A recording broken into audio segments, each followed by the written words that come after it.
everyone, how are you all? Welcome to Glittery Tales. If you are new here, my name is Amika. I do everything about makeup and beauty.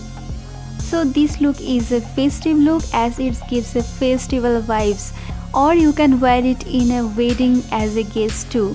I tried to keep it simple yet elegant. Whoever likes soft, simple and dewy makeup, they can definitely try this. And this is all the makeup brands I have used for this makeup look, which I am going to mention in the description box along with the shade names and links to buy. If you are interested, then you can check and buy the product. And if you like the video, please take a moment to like, share and subscribe down and comment down if you have any question related to this makeup. So without further ado, let's get started.